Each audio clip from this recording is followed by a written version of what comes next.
માતાઓ બહેનો અને યુવાનો, છેલ્લા આપણા દેશને આઝાદ થયા 75 વર્ષ થયા.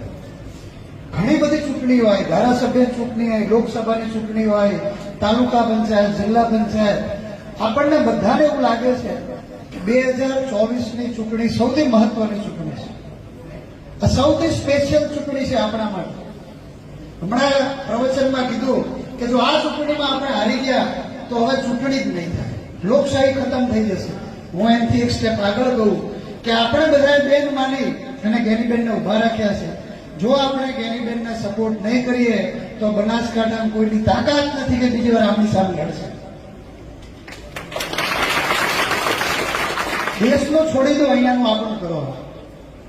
દેશમાં તો ચૂંટણી નહીં થાય, પણ બનાસકાંઠામાં આટલા ધુરંધર વર્ષોથી ગેનીબેન સામે લડે છે, જેમની સામે તાનાશાહો સામે લડે છે. જો એમને આપણે પરિણામ ના લઈ શકતા હોય તો અમારા જેવા પછી એમ થાય કે આપણે હોસ્પિટલ બેસી જાઓ, 400 નો કેસ ને 600 ના એક્સરે, કઈ લગમાં પડવું નથી. વાત સાચી ખોટી? આપણે બધા દિશાની વાત કરીએ તો અણીદાર લાયા, પછી પાણીદાર લાયા, ખાલી મોબાઈલમાં ફોટા પડાવે. એટલે ફોટા પડાવે પાણી આવે? આવે પાણી? જો તમારે પાણી લાવવું હોય અને જે 56 ઇંચના ફુગ્ગાને કહેવું હોય કે ભાઈ ડીસા તાલુકામાં પાણી નથી આવતું, તો આ વખતે ભૂલ ના કરતા ગેનીબેન બધા વોટ આપશે. 30 વર્ષથી ભ્રષ્ટ ભારતીય જનતા પાર્ટીની શાસન છે. તમારી તકલીફની કોઈ વાત કરી હમણાં?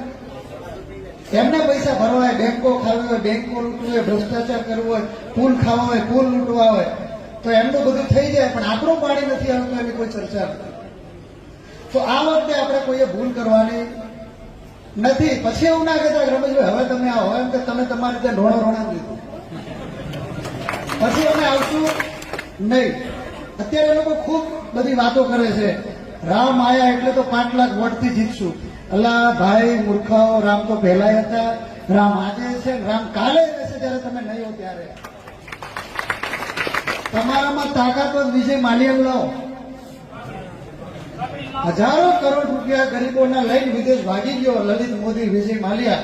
તમને એમને તો લાવો કે રામને લાયા? રામ તો હતા જ અહીંયા, તમે ટાઈફા કર્યા છે. રામે આપણું આસ્થાનું પ્રતીક છે, એ ચૂંટણી પ્રચારનું સાધન નથી. આપણે બધા રામમાં માનીએ છીએ. એટલે આપણે બધાએ સમજવાનું છે, ધર્મ અને જાતિના નામે આપણે ખૂબ સમય બરબાદ કરી દીધો છે. આવો મોકો બીજી વાર મળશે નહીં. તો આપણે બધાએ ભેગા થઈ કોઈની વાતોમાં આવવાનું નથી. કારણ કે ગામડામાં કેવું અત્યારે આખી બેનનો ખૂબ માહોલ છે, સરસ મજાનો, પણ ભાજપે કેવું ભગતરા છોડી દીધા છે બધે. 5 જણા બેઠા હોય ને એટલે કોઈ એવું કે ભાઈ હા ગેનીબેનનું સારું ચાલે છે, એટલે બીજો કે હા ભાઈ વાત તો હારી, બીજો એમ કે હા મીટિંગો બધું સારું ચાલે છે. એક વળી ભગત આવી જાય, ના ના બધા એકના એક જ છે, કશું જ નહીં. એટલે આની વાત જ પટાઈ ગઈ. કોઈ કેમ કે ભાઈ ગેનીબેન ત્યાં વાવમાં સારું લડે છે, ઠાકરસિંહભાઈ જયારે પેલા લોકો જેલમાં પૂરવાની કોશિશ કરી ત્યારે એમના સામે લડતા હતા, જિગ્નેશભાઈ જયારે પૂરવાની કોશિશ કરી ત્યારે એમના માટે લડતા હતા. એટલે મસ્ત માહોલ જામે એટલે પેલો 5000 ના પગાર વાળો આવીને કહી દે બધા એકના એક, આપણે વાત તાકી પડી જાય. એકના એક છે, કોઈની વાતોમાં આવવાનું નથી. ઘણા બધા આપણા સન્માનીય નેતાઓ છે, તમને વાતો કરશે. તો ફરીથી ભલે વિધાનસભામાં સપોર્ટ ના કર્યો મને, ઠપકો નથી, આ વાત છે ખાલી. કોઈ દિવસ કોઈ ઠપકો આપતો નથી અને એ તો લોકશાહી છે, કોઈને પણ વોટ કરી શકે. પણ ગેનીબેન માટે જો ના કર્યું ને તો હું અહીં ઠપકો આપીશ. કારણ કે તમે જો હું ઓર્થોપેડિક હાડકાં ડોક્ટર છું, મને કોઈ જરૂર નહીં રાજકારણ. આ 4 વાગે રખડવાનો, કહેવાનો, તડકામાં પરસેવો પાડવાનો, એના કરતા એસી વાળી ગાડી, એસી વાળો રૂમ, એસી વાળું ઘર શું જરૂર હતી? જરૂર એટલા માટે છે કે લોકશાહી ખતમ થઈ જશે તો આપણા બાળકોનું અને આપણા પરિવારનું ભવિષ્ય ખતરામાં છે. એટલા માટે જાગવાનું. ફરીથી આપ સૌનો ખૂબ ખૂબ આભાર.